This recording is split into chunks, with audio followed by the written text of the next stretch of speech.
Muraho neza shuti bakunzi ba Education Family TV, tubahaye ikaze.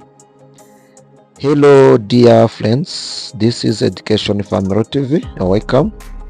English to Kinyarwanda. Summit agasongero. Summit na agasongero. A piece of wood sharpened and placed at the top of the roof of traditional houses. Igiti gisongoye bashingaga ku ipfundo ry'inzu zo hambere. A piece of wood sharpened and placed at the top of the roof of traditional houses. Igiti gisongoye bashingaga ku ipfundo ry'inzu zo hambere.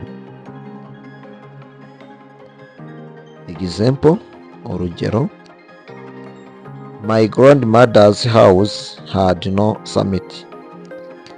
Inzu yo kwa nyogokuru nta gasongero yagiraga.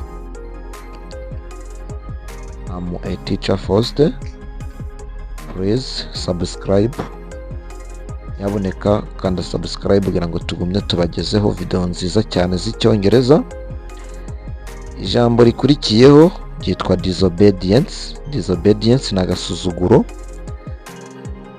Agasuzuguro ni imyifatire irangwa no kudaha agaciro umuntu cyangwa ikintu.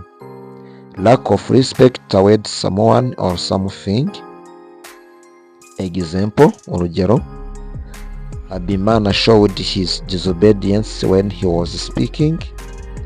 Habimana yagaragaje agasuzuguro igihe yavugaga.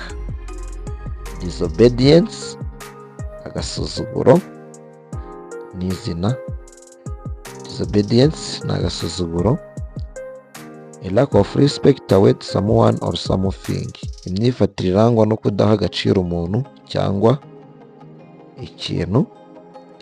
Example, urugero: Habimana showed his disobedience when he was speaking. Habimana yagaragaje agasuzuguro igihe yavugaga. Meze tubagezaho amagambo meza y'icyongereza, mwibuke gusharinga iyi video kengere ku bandi, dukomeze tubane. Mwakanda like kandi kugira ngo tubone ko mudushyigikiye. Muri comment mukandika icyo dushobora kubafasha. Iyi ni Education Family TV mukomeje kudukurikiraho, naho njye ndi Faustin, Teacher Faustin. The next ijambo rikurikiraho, homemade lamp ni izina, pronoun. Agatadowa, made, homemade lamp na agatadowa. Homemade lamp bisobanuye agatadowa. A device for giving light, especially one that has a covering or contained within something and which uses paraffin. Itara rito rya peteroli cyangwa mazutu rikoreshwa cyane cyane mu cyaro, tubyita agatadowa. Urugero, for example: agatadowa karashaje. Aka gatadowa karashaje. This homemade lamp is old. Thank you for watching. Please like, subscribe, share and comment.